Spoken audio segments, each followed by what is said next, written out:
రండి ప్రభు యొక్క వాక్యంలో నుండి మరొక మాట జ్ఞాపకం చేసుకుంటూ వద్దాం. ప్రభువులో ప్రవేశించే మునుపు ప్రకటన గ్రంథము 3వ అధ్యాయం, దానికంటే ముంగట ప్రకటన గ్రంథం 1వ అధ్యాయము 10-11 వచనాలు.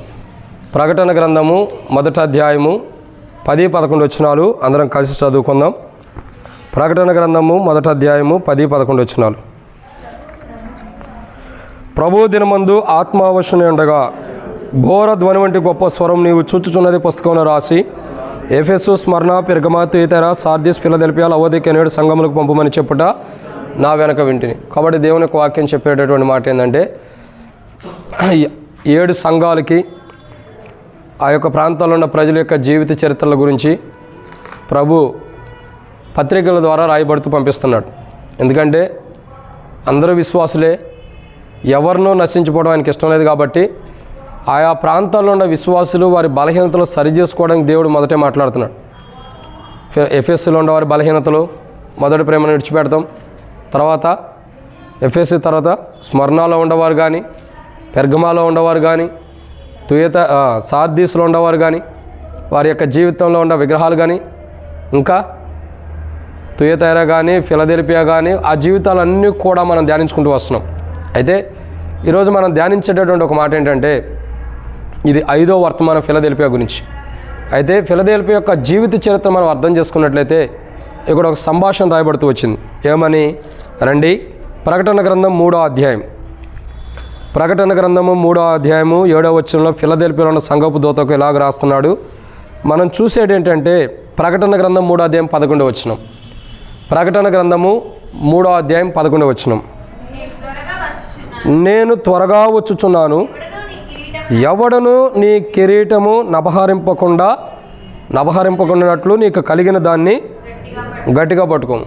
కాబట్టి ప్రభు చెప్పేటటువంటి మాట ఏంటంటే, నేను త్వరగా వచ్చుచున్నాను. నీకు ఇచ్చినటువంటి కిరీటాన్ని ఎవరూ కూడా తీసివేసుకోకుండా ఏమంటాడు? కాపాడుకో. నీకు కిరీటం అన్నది ఒకటి ఇస్తున్నా, దాన్ని ఎవడన్నా లాక్కునేటట్టు కూడా ఉండిద్ది. ఎలా ఉంటుంది? ఎవరొకరు దాన్ని లాక్కుంటారు, కానీ అది ఎవరూ లాక్కోకుండా మనం ఏం చేయాలా? కాపాడుకోవాలంట. బైబిల్ చెప్పే మాట ఏంటంటే కాపాడుకోవాలి. ఎవరూ కూడా దాన్ని లాక్కోకుండా మనం కాపాడుకోవాలంట. అంటే మనం ఇచ్చేదాని కొరకు మీరు ఎప్పుడైనా కుర్చీల పోటీలు చూసారా? ఆడారు ఎప్పుడన్నా?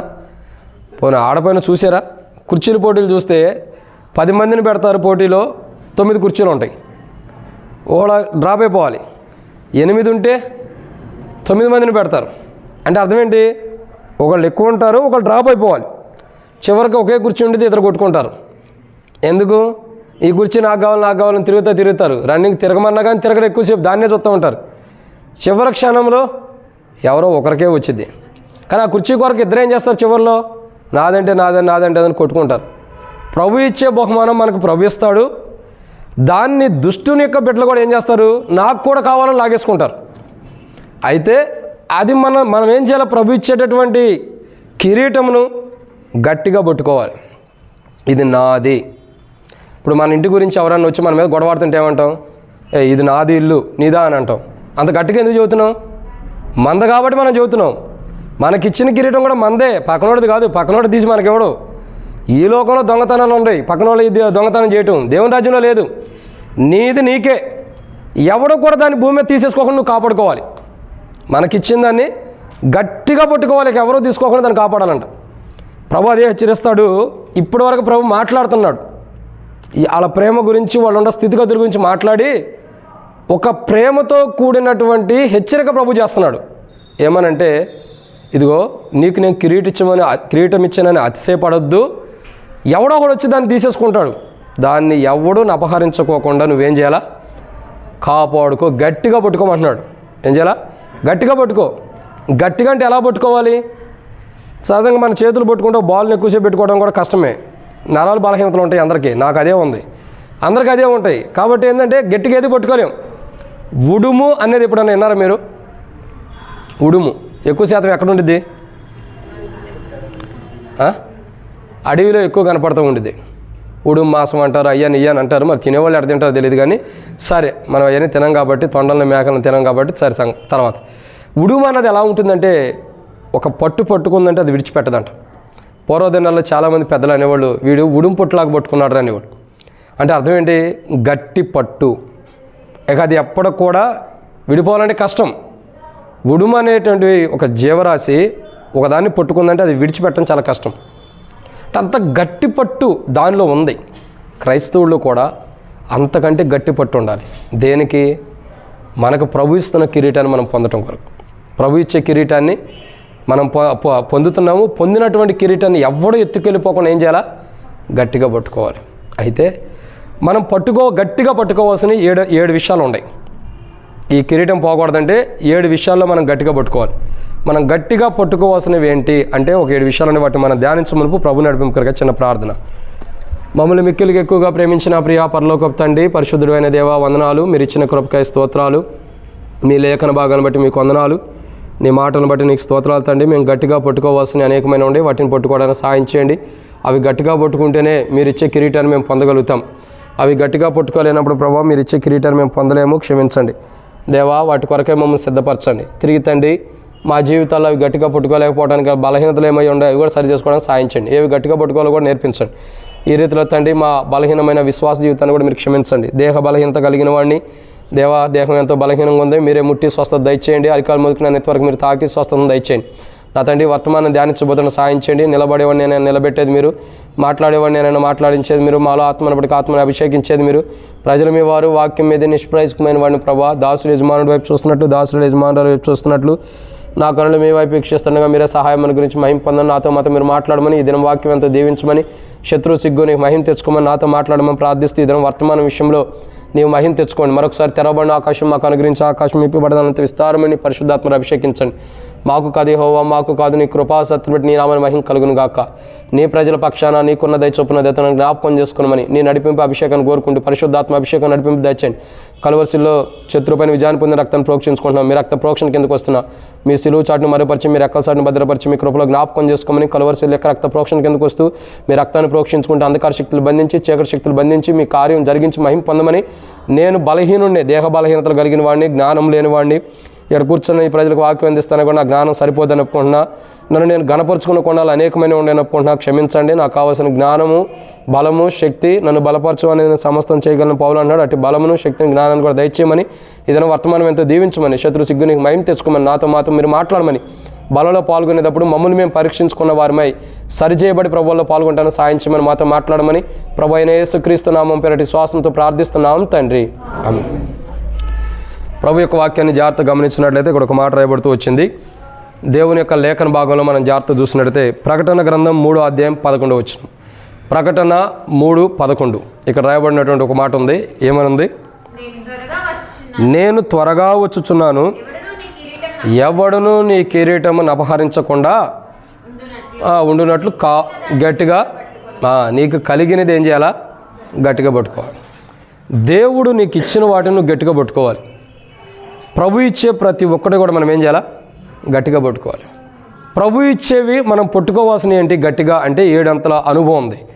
రండి దాంట్లో మొదటి మాటను మనం చూద్దాము. దేవుని యొక్క వాక్యాన్ని చూసినట్లయితే తీతుకు రాసినటువంటి పత్రిక 1వ అధ్యాయం 9వ వచనం.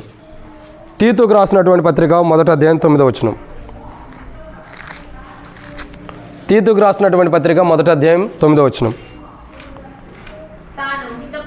తాను హితబోధ విషయమై జనులను హెచ్చరించుటకును, ఎదురాడు వారి మాట ఖండించుటకును శక్తి గలవాడగునట్లు ఉపదేశమును అనుసరించి నమ్మదగిన బోధను గట్టిగా చేపట్టుకొనిన వాడినై ఉండవలెను.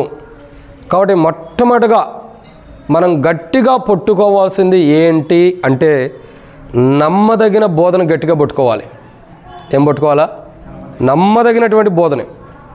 చూడండి, మన జీవితాల్లో మనం గమనించాల్సినటువంటి ఒక ఉద్దేశం ఏంటంటే ఒక ఉపదేశం మనకు చేయబడుతుందంటే ఒక ఉపదేశము, ఒక మాట దేవుని గురించినటువంటి మాట మనకు తెలియపరుస్తుందంటే దాన్ని మనం ఏం చేయాలా? గట్టిగా చేపట్టుకోవాలి. ఏది గట్టిగా పట్టుకోవాలా? ఇప్పుడు ఫిలదెల్ఫియాలో ఉన్న విశ్వాసులు చెబుతున్నాడు ఏమని? మీకు ఇచ్చిన కిరీటాన్ని ఎవడో అపహరించకుండా గట్టిగా పట్టుకొని కాపాడుకోండి అంటున్నాడు. అయితే గట్టిగా కిరీటాన్ని పట్టుకుని కాపాడుకోవాలంటే ఏం చేయాలి? మొదట మనం పట్టుకోవాల్సినవి కొన్ని ఉండే. గట్టిగా ఏం పట్టుకోవాలా? బోధన గట్టిగా పట్టుకోవాలి, నమ్మదగిన బోధన గట్టిగా పట్టుకోవాలి. ఏం చేయాలా? నమ్మదగిన బోధన, ఉపదేశమును ఏదైతే ఒక మాటలు మనకు బోధించబడుతున్నాయో, ఏదైతే ఉపదేశాలు మనకు తెలియపరచబడుతున్నాయో, ఏదైతే లేఖన భాగాలు మనకు అనుగ్రహించబడుతున్నాయో అవి విని విడిచిపెట్టేటట్టు ఉండకూడదు. అవి విని విడిచిపెట్టేటట్టు ఉండకూడదు. చూడండి, ప్రతి మనిషికి చెవుల్లో ఇటువైపు నుంచి అటువైపుకి రంధ్రం ఏమైనా ఉంటుందా? నేను అడిగిన క్వశ్చన్ అర్థమైంది లేదు.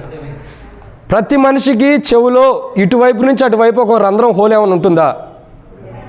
కానీ ఉంటుంది, ఉండిద్ది. ఎట్లా? ఈ చెవితో విని ఈ చెవితో విడిచిపెట్టేస్తాం. మరి ఈ చెవిలో ఉండదు, ఈ చెవిలోకి ఎట్టెళ్తుంది? హోల్ ఉండబట్టే కదా. దానికి కారణం ఎవరు? సాతానుడే. అర్థం చేసుకోండి, ఎక్కడైతే బాడీలో అయితేనేమో హోల్ లేదు, కానీ హోలును ప్రత్యేకంగా వాడు తవ్వి స్వరంగానే ఎడదవుతాడు. అట్లా తవ్వి ఏం చేస్తాడు? ఈ చెవిలో విన్న వాక్యం ఇంకో చెవిలో కూడా పోయేటట్టు చేస్తారు. ఎన్నిసార్లు అన్నాం మనం, ఈ చెవితో వింటాడు, ఆ చెవితో వదిలిపెడతాడు అయ్యని. కారణం ఏంటి? గట్టిగా పట్టుకోకుండా సాతాను చేసేస్తుంది. ప్రతి మనిషి తన క్రైస్తవ జీవితంలో తనకిచ్చినటువంటి కిరీటం పోగొట్టుకోకుండా ఉండాలంటే గట్టిగా పట్టుకోవాల్సిన మొదటిది ఏంటంటే బోధ. నమ్మదగిన బోధని, నిజమైన బోధని, వాస్తవమైన బోధని, ఉన్నదన్నట్టు తెలియపరిచే బోధని, హెచ్చింపు ఘనత మెప్పు లేనటువంటి బోధని ప్రతి విశ్వాసి కూడా ఏం చేయాలంటే గట్టిగా పట్టుకోవాలి. అంతేగాని వచ్చినటువంటి వాక్యాన్ని ఇది నాది కాదు, నా అత్తగారు సొమ్మన్నట్టు పక్కన బదలేయకూడదు, ఇది నాకు సంబంధం లేదని పక్కన నెట్టేయకూడదు. తిమోతి అంకుల్ ఎప్పుడు వాక్యం చెప్పేటప్పుడు ఒక మాట అంటాడు. ఏమంటాడంటే, విశ్వాసులు కింద డిఫరెంట్గా కూర్చుంటారంట. తిమోతి అంకుల్ చెప్పేవాడు. ఎట్లా చెప్పేవాడు అంటే, ఒక విశ్వాసి అనుకుంటాడంట ఒక అతనిలోనే రెండు రకాల జీవితం ఉండేది. ఏమని? ఇదిగో దేవుడు నిన్ను ఆశీర్వదిస్తున్నాడు, నీకు బహుమానం ఇస్తున్నాడు, నీ కుటుంబాన్ని దీవిస్తున్నాడు, నీకు పిల్లల్ని ఇస్తున్నాడు, ఇల్లు ఇస్తున్నాడు, బహుమానం ఇస్తున్నాడు అంటే ఇవన్నీ నాకే అని తీసుకుంటారంట. ఏం చేస్తారు? ఇవన్నీ నాకే. దేవుడి మాట అయినపోతే నీకు శాపం వస్తుంది, ఉగ్రత వస్తుందంటే ఇది నాది కాదు, ఈ పక్క ఆకది, ఈ పక్క ఆయన దాన్ని పంపించేస్తూ ఉంటారు. ఆశీర్వాదాలు వస్తున్నాయంటే అన్నీ నాయని అంటున్నారంట. ఇది కాదు, నువ్వు సరిగా ఉండకపోతే నీకు శాపం వస్తుందంటే ఇది నాకు సంబంధించింది కాదు, పక్కన వాళ్ళకి సంబంధించింది. ప్రభువా, నువ్వు ఇచ్చే ఆశీర్వాదాలే నాకు సంబంధించినవి. ఏదైనా సరిగా ఉండకపోతే శిక్ష వస్తుంది, తీర్పు వస్తుంది, బహుమానం పోయిద్ది, నష్టపోతావంటే ఇవన్నీ నా గురించి ప్రభు చెప్పట్లా, ఇది పక్కన ఉండి అన్న అక్క గురించి, ఆయన గురించి, ఏం గురించి అని అనుకుంటారట. విశ్వాసులు ఎలా ఉంటారు? మనం కాదులేండి, తిమోతి అంకుల్ చెప్పినప్పుడు నేను చెప్తుంది. రెండు రకాల విధానాలు ఉంటారు. ఒకటి, ఆశీర్వాదం ఇస్తే ఇది నాదే, బహుమానం వస్తుంటే ఇది నాదే, దీవెనలు వస్తున్నాయి అంటే ఇది నాదే. ఈరోజు దేవుడు ఎంత మాట్లాడాడు తెలుసా? ఎన్ని దీవెనల గురించి నాతో మాట్లాడాడు. మరి మధ్యలో శాపం అని మాట్లాడాడు, అది మాట్లాడలేదా? అది మనకెందుకు మాట్లాడతాడు? ఎందుకంటే మనకు కావాల్సిన దీవెనలే.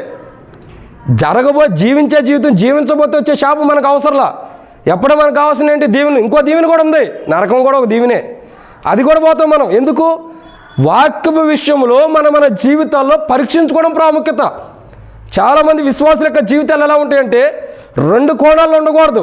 ప్రతి వాక్యాన్ని కూడా మనం ఎలా ఉండాలంటే నమ్మదగిన వాక్యం మన దగ్గరికి వస్తున్నప్పుడు దాన్ని ఖచ్చితంగా గట్టిగా పట్టుకోవాలంట, దాన్ని విడిచిపెట్టకూడదు. అసలు వాక్యం ఎవరు? ప్రభు. బైబిల్లో రాయబడుతున్న మాట ఏంటి?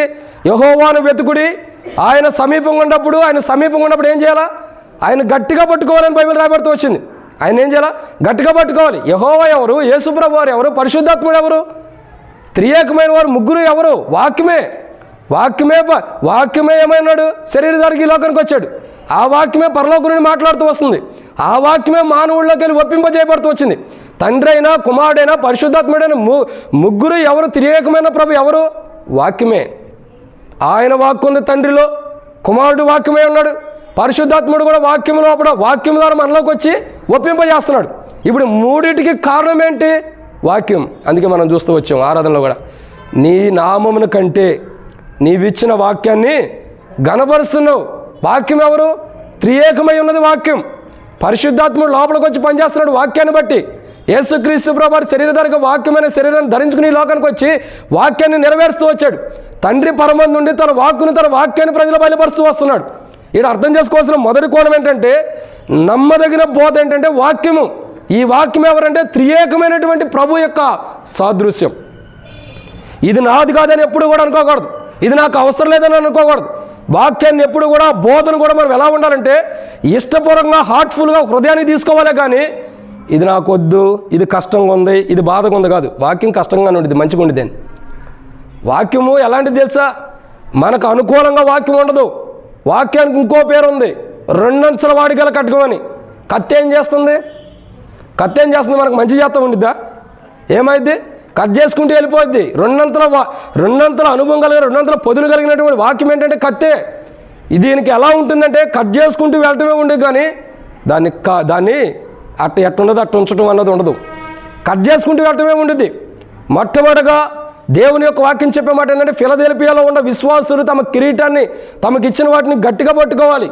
ఏం గట్టిగా పట్టుకోవాలంటే, కిరీటం పోకుండా గట్టిగా పట్టుకోవాల్సిన ఏంటంటే, మొట్టమొదటిగా నమ్మదగిన బోధన గట్టిగా పట్టుకోవాలి.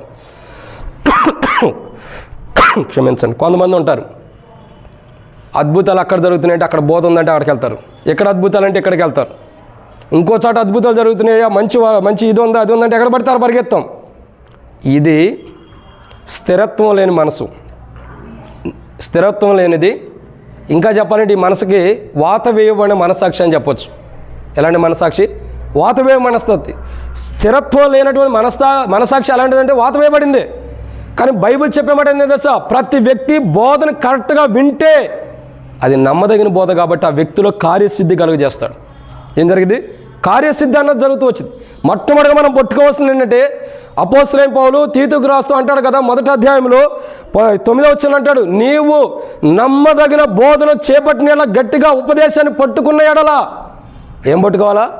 వాక్యాన్ని, నమ్మదగిన బోధని, ఏదైతే మనకు బోధించబడుతుందో ఆ బోధన మనం విడిచిపెట్టకూడదు, గట్టిగా పట్టుకోవాలి. ఈ లోకంలో చాలా డినామినేషన్లు ఉంటాయి. మందిరాలు, చర్చిలని. అనేక మంది విశ్వాసులు ఎలా ఉంటారంటే, మందిరానికి వెళ్తున్నాం, వాక్యం వింటున్నాం, అక్కడితోనే విడిచిపెట్టేస్తారు. మళ్ళీ ఇంటికి వచ్చిన తర్వాత యథాస్థితిగానే జీవిస్తూ ఉంటారు. మళ్ళా ఆదివారం వస్తేనో, కూడికలు వస్తేనో, క్రిస్మస్ వస్తేనో, న్యూ ఇయర్ వస్తేనో, గుడ్ ఫ్రైడే వస్తేనో గుర్తొచ్చింది. మిగతా రోజుల్లో యథాస్థితిగానే జీవిస్తారు. ఆ ఒక్క 2 రోజులే ఎక్కడ లేని పరిశుద్ధత అంతా వాళ్ళలో నివసించింది. ఎక్కడ లేని పరిశుద్ధత అంతా నివసించింది. అంటే అర్థం ఏంటి? విన్న నమ్మదగిన బోధని ఎక్కడే విడిచిపెట్టి వెళ్ళిపోతున్నారు. మరలా సమయం వచ్చినప్పుడు వేషధారణగానే వస్తున్నారు, కానీ పరిపూర్ణమైన హృదయంతో దేవుని దగ్గర రావట్లా. ఫిలదెల్ఫియాలో ఉన్న విశ్వాసులు ఎలాంటి వారంటే, ప్రభు పండగలతో పని లేదు, ఆ యొక్క కూడికలతో కాదు, ప్రతి సమయంలో కూడా వాళ్ళ జీవితంలో నమ్మదగిన బోధన నమ్మారు కాబట్టి పరిపూర్ణమైన హృదయంతో ప్రభు దగ్గరికి వచ్చారు. ఫిలదెల్ఫియాలో ఉన్న విశ్వాసులు, వారికి దేవుని వాక్యం ఏదో ప్రకటించబడుతుందో, ఉపదేశం అవుతుందో, ఆ ఉపదేశమును ఒక్క మాట కూడా ఇది నాది కాదు అనుకోవాలి. ఇది నాకు సంబంధం లేదు మాట అనుకోవాలా. పోనీ ఎన్నది విడిచిపెట్టలే, వాళ్ళు గట్టిగా పట్టుకున్నారు ఆ బోధని. మన జీవితాలు ఏంటంటే, ఏది వాక్యం ఏది బోధ అంటున్నామో దాన్ని గట్టిగా పట్టుకోవాలి. మనం గట్టిగా పట్టుకోవాలి. ఇప్పుడు మనం రక్షించబడి ఎన్ని సంవత్సరాలు అవుతుందంటే ఒక్కొక్కరిని చెబుతాం 5 అని, 10 అని, 20 అని, 30 అని, 40 సంవత్సరాలు, 50 అని, 70 అని కూడా చెబుతాం రక్షించబడని. ఓకే, రక్షించబడ్డాం. వాక్యం పట్టుకుని ఎన్ని రోజులు అవుతుంది? నిజమైన బోధన పట్టుకుని, నిజమైన బోధని గట్టిగా పట్టుకుని ఎన్ని దినాలు అవుతుంది? ఎన్ని సంవత్సరాల నుంచి గట్టిగా పట్టుకున్నాం? నిజమైనటువంటి బోధన గట్టిగా పట్టుకుంటే వారం వారం రూపాంతరంలోకి వచ్చేస్తాం. మనం వారం వారం కాదు, ప్రతి కూడికలో రూపాంతరంలోకి వస్తున్నాం. ప్రతి వర్తమానం వినండి, ప్రతి వర్తమానం కూడా ఏమైందంటే మనకు రూపాంతరంలో తీసుకొచ్చేది, మనల్ని ఒక నవీన తత్వంలోకి తీసుకొచ్చేది. ఈ వర్తమానం ద్వారా ఏం జరుగుతుందంటే మనము ఒక క్రొత్త దానిలోకి వస్తాం. వాక్యం చెప్పేది అందుకే కొత్త దానిలోకి రావడానికే. లేకపోతే ప్రతి ఆదివారం ఆరాధన, బల్ల, సంఘ ప్రార్థన, ఉపవాస ప్రార్థన, బైబిల్ స్టడీ ఇవన్నీ దేనికి? క్రొత్తదనం, దినదినం కొత్తదనంలోకి రావడం కొరకే. నమ్మదగిన బోధన మనం విన్నప్పుడు, దాన్ని గట్టిగా పట్టుకున్నప్పుడు నూతనలోకి వస్తాం. నూతనమైనటువంటి సృష్టిగా, నూతన స్వభావంలోకి మనం వస్తాం. లేదు, నమ్మదగిన బోధన వినకపోతే పాత స్వభావం మనలో తొంగి తొంగి చూసేది. అది పాతది బలలో పాల్గొన్న మనలో ప్రవేశించింది. ఇది మొదటి మాట. మనం పట్టుకోవాల్సింది వాక్యాన్ని, నమ్మదగిన బోధన గట్టిగా పట్టుకోవాలి. ఏదైతే వాక్యం ఉపదేశం మనకు బోధించబడుతుందో దాన్ని గట్టిగా పట్టుకోవాలి. దాన్ని చేపట్టిన యెడల బహుమానం ఉంది, కిరీటం వచ్చిందన్న దానికంటే దాన్ని కాపాడుకోవడానికి జాగ్రత్త పడాలి. కిరీటం నీకు ఇస్తున్నాడు, కానీ అది నీ దగ్గరే ఉండాలి. స్టాండర్డ్కి ఎవడో లాక్కోకూడదంటే ఏం చేయాలా? నమ్మదగిన బోధన నువ్వు మొదట గట్టిగా పట్టుకోవాలి. నువ్వెంత నమ్మదగిన బోధన గట్టిగా పట్టుకుంటావో అప్పుడు కిరీటం నీ దగ్గర నుంచి ఎవడెత్తికిపోడు. ఇది మొదటి మాట. రెండోదిగా చూసినట్టయితే ప్రభు యొక్క వాక్యం చూద్దామండి. యోబు గ్రంథము 27వ అధ్యాయం 6వ వచనం. యోబు గ్రంథము 27వ అధ్యాయం 6వ వచనం. యోబు గ్రంథము 27వ అధ్యాయం 6వ వచనం. నా నీతిని విడవక గట్టిగా పట్టుకొందును, నా ప్రవర్తన అంతటి విషయంలో నా హృదయం నన్ను చూడండి, యోబు ఎంత గొప్ప మాట చెబుతున్నాడు చూడండి. నా నీతిని నేను విడవక గట్టిగా పట్టుకుంటున్నాను, నా ప్రవర్తన అంతటి విషయంలో నా హృదయము ఎంత గొప్ప మాట చూడండి. అసలు తన నీతిని గట్టిగా పట్టుకోవడం ద్వారా హృదయమే తనను నిందిస్తలేదంట. ఏం నిందిస్తలా? హృదయమే. ఏమంటాడు? నా హృదయం నన్ను నిందింపదు. అంటే ఎవరు నిందలేస్తున్నారు ఇప్పుడు? ఒక మనిషి మీద ఎవరు నిందలు వేస్తున్నారు? ఒక విశ్వాసం మీద ఎవరు నిందలు వేస్తున్నారు? మనుషులు వేసే నిందలు కాదండి అవి. నామకార్థంగా అందరూ ఒకళ్ళు వేసుకుంటారు, అది కాదు. అసలు విశ్వాసం మీద నింద ఎక్కడి నుంచి వస్తుందో తెలుసా? ఒక విశ్వాసం మీద ఎవరు నింద వేస్తున్నారో తెలుసా? తన హృదయమే తన మీద నింద వేస్తుందంట. ఎవరు? తన హృదయమే తన మీద నిందేస్తుంది. ఇది ఎప్పుడైనా విన్నామా మనం? మన హృదయమే మన మీద నిందేస్తుందంట. ఎప్పుడు నింద వేస్తుంది? నీతిని గట్టిగా పట్టుకోనప్పుడు. నీతిని గట్టిగా పట్టుకోనప్పుడు, నీతి కలిగి మనం జీవించుకోకుండా నీతిని గట్టిగా పట్టుకోనప్పుడు, యోబు శ్రమల్లో ఉంటూ బాధల్లో ఉంటూ భయంకరమైన స్థితిలో ఉండి కూడా యోబు అంటున్నాడు, నా నీతిని నేను గట్టిగా చేపట్టుకుందును, గట్టిగా చేపట్టడం ద్వారా నా ప్రవర్తన అంతటి విషయంలో హృదయం నన్ను నిందించదు. మన ప్రవర్తనలో ఎవరు నిందిస్తున్నారు తెలుసా? మనం జీవించే జీవితం మన ప్రవర్తన బట్టి ఎవరు నిందిస్తున్నారంటే మనుషులు కాదు, మన హృదయమే మనల్ని నిందిస్తుందంట. ఈ హృదయం ఎలాంటిది? ఇర్మియా గ్రంథం 17:9 చూసాం. మోసకరమైనది, ఘోరమైన వ్యాధి కలిగింది. చూడండి, ఒక పరిశుద్ధుడి మీద, ఒక విశ్వాసి మీద ఒక మోసకరమైన హృదయం నిందిస్తుంది, ఒక వ్యాధి కలిగిన హృదయం నిందిస్తుంది, బాల్యం నుండే చెడ్డ ఆలోచన కలిగిన హృదయం నిందిస్తుంది. ఎవరి మీద? ఒక విశ్వాసి మీద, ఒక పరిశుద్ధుడి మీద, ఒక దేవుని బిడ్డ మీద, ఒక దేవుని బిడ్డ మీద, విశ్వాసం మీద, పరిశుద్ధుడి మీద ఎవరు నిందిస్తున్నారంటే మోసకరమైన హృదయం, వ్యాధి కలిగిన హృదయం, బాల్యం నుండే చెడ్డ ఆలోచన కలిగినటువంటి హృదయము ఒక విశ్వాసం మీద నిందిస్తుందంట. ఎప్పుడు నిందిస్తుంది మన హృదయం? నీతిని గట్టిగా పట్టుకున్నప్పుడు. గుర్తుపెట్టుకోండి, ఈ మాటలు చాలా విలువైనవి, ముత్యముల కంటే కూడా విలువైనవి. ఒకటి, మనం గట్టిగా పట్టుకోవాల్సింది ఏంటి? నమ్మదగిన బోధను, అది కూడా చెప్పాలి. నమ్మదగిన బోధతో కూడిన వాక్యాన్ని గట్టిగా పట్టుకోవాలి. వాక్యాన్ని అశ్రద్ధగా విన్నా, వాక్యం వినేటప్పుడు ఏదేదో ఆలోచన కలిగి ఉండా, వాక్యం వినేటప్పుడు అయ్యి చూస్తూ ఉండా, వాక్యం పక్కకి వెళ్ళిపోయింది. వాక్యంగానే వినాలి. వాక్యముగానే మన మైండ్ ఎక్కడ ఉండాలా? ఇంటికాడ ఉండే కూరలు, ఫోన్ల మీద, ఇంకో దాని మీద కాదు. బైక్ మీద, కార్ల మీద, బయట పార్క్ చేసిన ఎవడైనా గుద్దుతాడు, ఇవి కాదు. మన మైండ్ ఎక్కడ ఉండాలా? మందిరానికి వచ్చింది దేనికి? వాక్యం వినటానికి. మన మైండ్ ఎక్కడ ఉండాలా? దైవదాసు నోట నుండి ఏ మాట వస్తుందని ఎదురు చూస్తూ మన హృదయం ఆకాంక్షతో ఎదురు చూడాలి. ఇది నమ్మదగిన బోధకు సాదృశ్యమని. 2, గట్టిగా పట్టుకోవాల్సింది ఏంటంటే మన నీతి. ప్రభు ఏదైతే నీతి ఉందో, ప్రభు నీతిని మనం గట్టిగా పట్టుకోవాలి. ప్రభు నీతిని మనం గట్టిగా చేపట్టిన ఎడలా మన హృదయం మన ప్రవర్తన బట్టి నిందించదంట. చూడండి, చాలామంది హృదయమును బట్టి చాలామంది హృదయాలు తప్పు చేస్తే ఏం చేస్తాయి? చాలామంది హృదయాలు తప్పు చేస్తే ఏమనిపిస్తాయి? అరే నువ్వు తప్పు చేసావు కదా అని నిందించదా? ఇప్పుడు దేవుని బిడ్డలో ఉన్నావు, ఒక అబద్ధం ఆడేవనుకో, నువ్వు అబద్ధం ఆడేవి కదా నిందించదా? ఒక తప్పు చేస్తే చేసేవని నిందించదా? గుర్తుపెట్టుకోండి, ఈ హృదయం ఎక్కడది? మనలోనూ ఉంటూ అది మోసకరమైంది, మనలో ఉంటుంది వ్యాధి కలిగింది, మనలో ఉంటుంది చెడ్డ ఆలోచన కలిగింది. ఇది చెడ్డ ఆలోచనలు కలిగినప్పటికీ, మోసం చేసేది అయినప్పటికీ, వ్యాధి కలిగింది అయినప్పటికీ, దీనిలో ఇన్ని బలహీనతలు ఉన్నప్పటికీ ఒక పరిశుద్ధుడి మీద నిందిస్తుందంట. హృదయం ఎంత దారుణమైందో చూడండి. ఉండటానికి ఎక్కడ ఉంది? మన ఇంట్లోనో, లాకర్లోనో, బ్యాంకులో లేదండి, మనలోనే ఉంది. కానీ మనలో ఉండేది ఎలాంటిది? హృదయం మోసకరమైనది, వ్యాధి కలిగింది, బాల్యం నుండి చెడ్డ ఆలోచన పుట్టించింది. ఇది అయ్యుండి కూడా, ఇది ఇంత దుర్మార్గంగా హృదయం ఉన్నప్పుడు కూడా, ఇంత దారుణమైన హృదయం దుర్మార్గంగా జీవించినప్పుడు కూడా ఇంకోటి కూడా ఉంది. దీని గురించి చెప్పవచ్చు, కఠినమైన హృదయం. ఇంత కఠినమైంది, ఇంత దారుణమైన బాల్యం, చెడ్డ ఆలోచనలు, మోసం చేసేది, ఇంత వ్యాధి కలిగినటువంటి హృదయం, దీనిలోనే ఎన్నో బలహీనతలు ఉండే.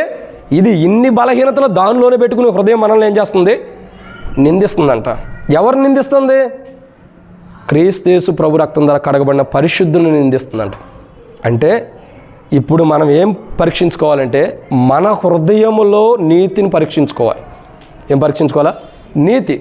చూడండి, ఎవరు మనం నిందిస్తలా. రేపటి దినాన ప్రభు ధవల సింహాసనం ఎదుట ఎవరు మనం నిందించేటట్టు చేస్తుందంటే మన హృదయమే. ఒక దినాన్ని ఈ లోకం విడబోతున్నాం. ఆయన కడబోర శబ్దంతో రాబోతున్నాడు. కడబోర మోగటంతోనే మహామహిమతో ఆయన మధ్యాకాశం రాబోతున్నాడు. మృతులైన వారు మొదట లేస్తున్నారు. ఆమె సజీవులైన మనం ఆయనతో పాటు మేఘాల మీద కొనిపోబోతున్నాం. కొనిపోబడిన తర్వాత ఏం జరుగుతుంది?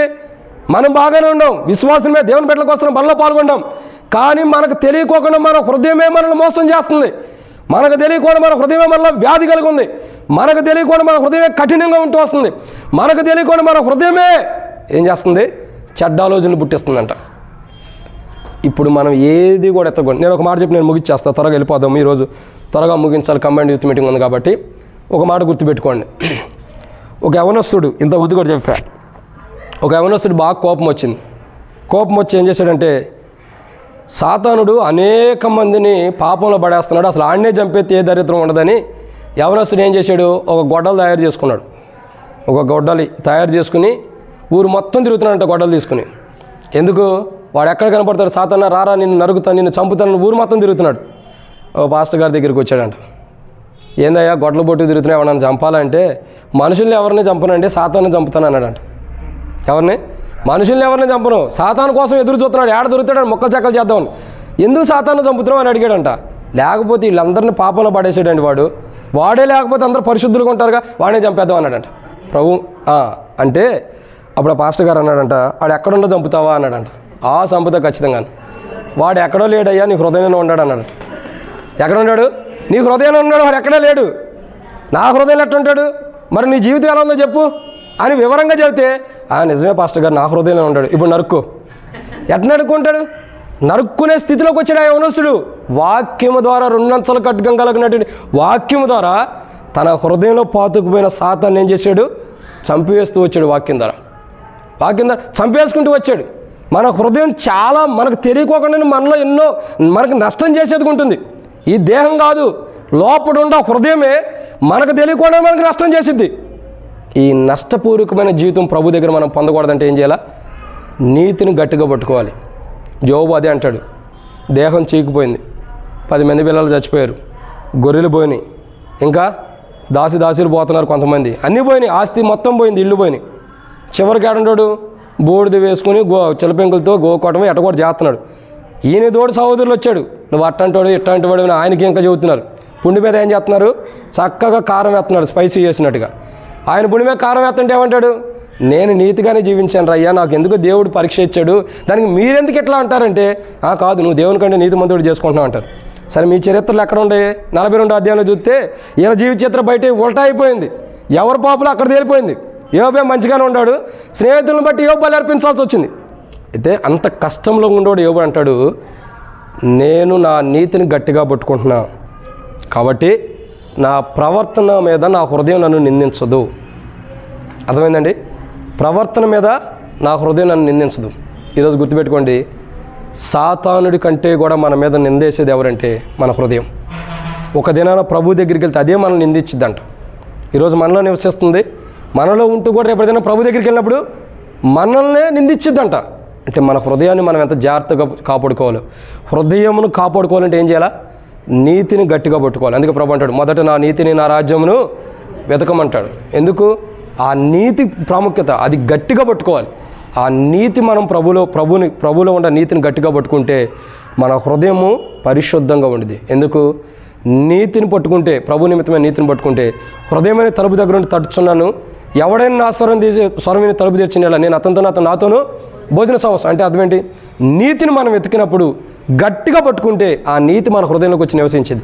అప్పుడు మోసం ఉండదు, వ్యాధి ఉండదు, బాల్యం చెడ్డ ఆలోచనలు ఉండవు, కఠినమైన హృదయం కూడా ఉండదు. ఇదన్నమాట 2. 3వ విషయం చూద్దారండి. దేవుని యొక్క వాక్యం చూస్తే 3వ మాట, ప్రభు యొక్క లేఖన భాగంలో 3వ మాట చూస్తున్నట్టయితే ఎజ్రా గ్రంథం 6వ అధ్యాయం 3వ వచనం.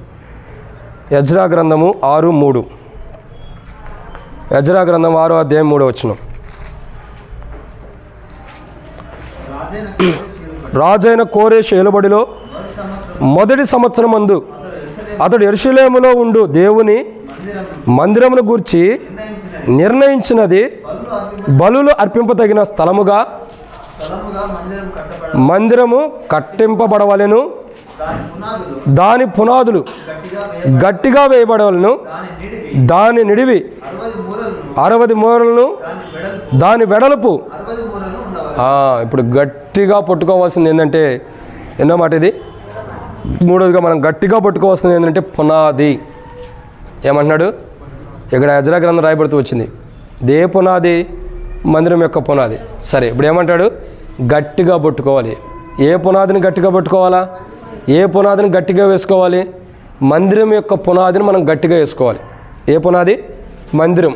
సరే, మనకు మందిరం లేదు, తర్వాత ప్రవేశిస్తాడు, దాని గురించి తర్వాత ఆలోచన చేయొచ్చు. ఇప్పుడు అసలు మనం ఎవరమే? ప్రభు ఏమన్నాడు? మీ దేహం దేవునికి ఆలయం అయిందంటే మన దేహం ఎలాంటిది? పునాదులతో నిర్మించబడిందే కదా. ఇప్పుడు మనమెవరు మరి? ఒక పునాదే. మనమెవరమే? ఒక పునాదే. క్రీస్తులో మనకు వేయబడిన పునాదిని మనం ఏం చేయాలా? గట్టిగా పెట్టుకోవాలి దాన్ని. మనం ఎవరమంటే ఒకప్పుడు లోకంలో ఉండేవారమే, పాప పునాదులు కలిగిన వారు.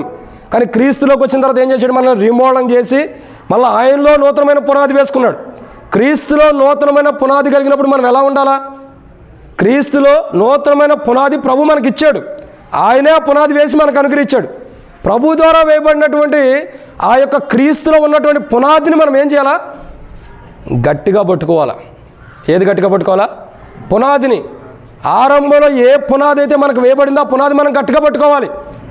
రక్షణ పునాది, విశ్వాసం అనే పునాది, మారు మనసు అనే పునాది, దేవుని రాజ్యం అనే పునాది, క్రైస్తవ జీవితం అనే పునాది. ఈ పునాదులు అన్నిటిని కూడా మనం ఏం చేయాలా? గట్టిగా పట్టుకోవాలంట. మన పునాది మొదట్లో వేయబడిన పునాది ఏమవ్వాలా? ఇప్పుడు చెప్పండి, ఇసుక దగ్గర పునాది వేస్తాం సముద్రం ఒడ్డున, ఏమైంది ఆ పునాది? ఇప్పుడు నేను పేర్లు చెప్పలేండి, అక్కడక్కడ మళ్ళీ అజ్జీవితం మళ్ళీ రాజకీయం అంటారు. ఆల్రెడీ ఏమైంది? ఒక మంచి బ్రిడ్జి కట్టారు. కట్టిన తర్వాత ఏమైపోయింది? దరిద్రం కొద్దీ అది కూలిపోయింది. కోలేదు, పగిలిపోయి కుంగిపోతూ వచ్చింది. ఇప్పుడు అంటే అర్థం ఏంటి? దాని పునాది గట్టిగా లేదని అర్థం. దాని పునాది గట్టిగా లేదని అర్థం. అంటే ఎందుకు చెబుతున్నా అంటే మనకు దాని గురించి సంబంధం లేదు, ఒక అర్థం కావటానికి చెబుతా. సో ఇప్పుడు క్రైస్తవుడి జీవితం ఎలా ఉండాలి? పునాది వేయబడిన పునాది కుంగకూడదు. వేయబడిన పునాది కృంగకూడదు, కూలిపోయి పక్కన పడిపోకూడదు. ఆ పునాది ఎలా ఉండాలా? పూర్వదినాల్లో గృహాలు కడితే సున్నంతో కట్టేవాళ్ళు. మరి మీకు తెలుసలేదు కానీ మా వయసు అంటే అప్పుడు పూర్వదినాల్లో సున్నంతో కట్టేవాళ్ళు. సున్నంతో ఇల్లు కడితే ఎట్లుండేది తెలుసా? 100 సంవత్సరాలని ఇల్లు అట్టగా ఉండేదంట. 100. ఇప్పుడు ఎన్ని సంవత్సరాలు ఉండేది అక్క? మనం ఉన్నంతకాలం అనుకోండి. అంటే మనం 30, 40, 50 సంవత్సరాల కంటే ఎక్కువ కష్టం కాబట్టి మహా అయితే ఇంకొక 10. పూర్వదినాల్లో ఇళ్ళు సున్నంతో కట్టాయి. సున్నం అంటే ఈ పెయింటింగ్ కాదు. ఆ సున్నంతో కట్టిన ఇల్లు దాదాపు 100 సంవత్సరాలు ఉండేదంట. చరిత్రలో ఉండే 100 సంవత్సరాలు. మా ఊర్లో కూడా ఉండే ఇల్లు. ఎందుకంటే 100 సంవత్సరాలు అంత బలమైనది. దాని పునాదులు కూడా చూస్తే ఇల్లు అసలు చెక్కు చెదరతం కానీ, కదలతం కానీ, పగుళ్ళు కానీ, అదేదో అయిపోయినట్టు, పగుళ్ళు కాదు ఏదో అయిపోయినట్టు కానీ కూలిపోతున్నట్టు కూడా ఉండదు అంటది. మరలా దాన్ని తీయటమే తప్పగా ఏముండదు. అయితే నేను ఏమంటానంటే, ఒక భూలోకంలో ఇల్లు కట్టుకోవడానికి ఉన్న సున్నమే ఒక పునాదిని 100 సంవత్సరాలు బ్రతికిస్తుంటే, ఒక క్రైస్తవుడికి క్రీస్తులో ఆ ప్రభు ఇచ్చిన పునాది శాశ్వత కాలం నిలబడేటువంటి పునాది. దాన్ని ఏం చేయాలి? మనం గట్టిగా పట్టుకోవాలి. క్రీస్తులో వేయబడిన పునాది గట్టిగా పట్టుకోవాలి. ఎలా నువ్వు క్రీస్తులో పునాదిగా వేయబడ్డావో, ఎలా క్రీస్తులో నువ్వు పునాదిగా నాటబడ్డావో, ఎలా క్రీస్తులో ఒక పునాదిగా నువ్వు వేయబడ్డావో, నీవైనా నేనైనా క్రీస్తులో వేయబడిన పునాదిని ఏం చేయాలా? పట్టుకోవాలి. ఏ పునాది మీద మనం ఉండమో కూడా గుర్తుపెట్టుకోవాలి. ఏ పునాది మీద? బండ మీద కట్టిన ఇల్లు వరదలు వచ్చినా, ఉపద్రవాలు వచ్చినా, సునామీలు వచ్చినా, ఇంకే తుఫాన్లు వచ్చినా కొండ మీద కట్టబడిన ఇంటికి ఏం జరగదు. అదే ఇసుకలో కట్టబడిన ఇంటికి వరదలు రావాసలా ఒక గట్టి గాలి వచ్చిందని పడిపోయింది. క్రైస్తవ జీవితం కొండ మీద ఉన్నటువంటి పునాదిలాగా ఉండాలి. ఆ కొండ ఎవరంటే ప్రభువైన యేసుక్రీస్తు ప్రభువారు. ఆ బండ ఎవరంటే ప్రభువైన యేసుక్రీస్తు ప్రభువారే. క్రీస్తులో మన కొండ పునాది గట్టిగా పట్టుకోవాలి. మనం మొదట్లో ఏ పునాది వేసుకున్నాం? రక్షణ మారుమూసు బాప్తిసం పొందినప్పుడు మన పునాది ఎలా ఉందో దాన్ని నేటికి మనం గట్టిగా పట్టుకోవాలి. ఒడిదొడుకులు వస్తాయి, ఉపద్రవాలు వస్తాయి. పౌలు అన్నాడు, ఏమంటూ వస్తాడు? పౌలు అనేక కోణాలు చెబుతాడు. ఏమంటాడు? వస్త్రహీనత అదొక ఉపద్రవం, ఇంకా సునామీలు వస్తాయా, ఇంకా ఆహార బలహీనతలు వస్తాయి. ఇవన్నీ కూడా మన మీదకి ఏమొస్తున్నాయి? కత్తులు కానీ లేదంటే ఉపద్రవాలు కానీ. ఇవన్నీ దేనికంటే మనల్ని క్రీస్తు ప్రేమ నుంచి విడదీయటానికంటే, మన పునాది కరెక్ట్గా లేకపోతే దూరపరచడానికి. మన పునాది కరెక్ట్గా ఉంటే ఖడ్గమైన, కరువైన, బాధ అయినా, వస్త్రహీనత అయినా ఏది కూడా మన పునాదిని కదిలించలేదు. ఇప్పుడు యోబు పునాది స్టాండర్డ్గా ఉంది, గట్టిగా యోబు పునాది ఉంది దేవుల్లో. యోబు పునాదికి యోబు యొక్క ఇంటి పునాది అంటే క్రైస్తవ జీవితంలో ఉన్నటువంటి పునాది దేవుళ్ళు గట్టిగా ఉన్నప్పుడు యోబుని సాతాను ఏమైనా చేయగలుగుతూ వచ్చిందా? మళ్ళీ సాతాను యోబుని చేయాలంటే ఏం చేస్తూ వచ్చింది? దేవుని దగ్గరికి వెళ్ళి మహాదినమున దేవదత్తలు నిలబడే దినం దేవుని దగ్గరికి వెళ్ళి ఆయన దగ్గర పర్మిషన్ తీసుకుని వచ్చింది. ఏమవుతూ వచ్చింది? దేవుని దగ్గర నుంచి పర్మిషన్ తీసుకొచ్చింది. సాతానుడి వల్ల అయిందా? గట్టి పునాదిని కూలగొట్టడం సాతాను వల్ల అయిందా? కనీసం యోబు యొక్క ఇంటిలో ఉన్న చిన్నపిల్లవాడు కానీ పశువులను కూడా తాకలేనంత గొప్ప పునాది ఎవరు వేసుకున్నారు? యోబు వేసుకున్నాడు దేవుని ద్వారా. పశువులను కూడా తాకలేకపోతూ వచ్చింది. ఎప్పుడు పశువులను తాకింది? ఎప్పుడు ఇంట్లో పునాదులు తాగుతూ వచ్చింది? ఎప్పుడు యోబు యొక్క పునాదిని కదిలిస్తూ వచ్చింది? ఎప్పుడు తాగుతూ వచ్చింది? ప్రభు అనుమతించినప్పుడు. అనుమతించక మునుపు యోబు దగ్గరికి కనీసం యోబు యొక్క జంతువుల దగ్గర కూడా సాతాను వెళ్ళలేకపోతూ వచ్చిందంట. ఎంత గొప్ప పునాది యోబు వేసుకున్నాడో చూడండి. యోబు ఇంటిలోకి సాతాను రావాలంటే వీడి దగ్గరికి వెళ్ళటం కంటే ఇంకో చోటకి వెళ్ళటం బెటర్ అనుకునేదంట. ఎందుకు నా టైం వేస్ట్ చేసుకోవటం? ఇతని దగ్గరికి వెళ్ళి పునాది గట్టిగా ఉండేవాడి దగ్గరికి వెళ్తే నా పునాదులు కూలిపోతాయి కానీ వాడికి ఏం కాదు, కాబట్టి నేను వాడి దగ్గరికి వెళ్ళి టైం వేస్ట్ చేస్తున్నా కంటే బలహీనమైన గాలికి అటు ఇటు కొట్టుకునే పునాదుల దగ్గరికి వెళ్తే పడిపోతాయి. యోబుని టచ్ చేయలేకపోయింది. పునాది అంత గట్టిగా ఉంది యోబు యొక్క పునాది. ఎందుకంటే క్రీస్తులో ఉంది కాబట్టి ఆ పునాది. ఈరోజు మనం మొదట్లో వేసుకున్న పునాదులు ఎలా ఉండాలా? రక్షణ, మారుమనసు, బాప్తిసం పొందినప్పుడు మనకు వేయబడిన పునాది నేటికి ఆ పునాది అలాగే ఉందా? పగిలిపోతుందా? పగిలినట్టు అనుభవం వస్తే దాన్ని ఇప్పుడే పూడ్చుకో. ఒక ఇంటికి గోడలు ఉంటాయి, పగిలిపోతే ఏం చేస్తాం? సిమెంట్ పెట్టి మరలా పూడ్చుకుంటాం. ఈరోజు మనలో ఏదైనా సరే పునాదిలో పగుళ్ళు వస్తే పూడ్చుకోకపోతే ఏమవుతుంది? కూలిపోయింది ఖచ్చితంగా. పగుళ్ళు వచ్చినప్పుడు పూడ్చుకోకపోతే కూలిపోయింది. క్రైస్తవ జీవితంలో, విశ్వాస జీవితంలో ఏదైనా పగుళ్ళు వచ్చినాయి అంటే అది సరైన విధంగా పునాదిని మరలా పూడ్చుకోకపోతే పగిలిపోయిద్ది ఆ పునాది. అలా పగలకోకుండా మనం జాగ్రత్తగా కాపాడుకోవాలి. ఇదన్నమాట. మరొక మాట చూద్దామండి. దేవుని యొక్క వాక్యంలో చూసినట్టయితే 4వదిగా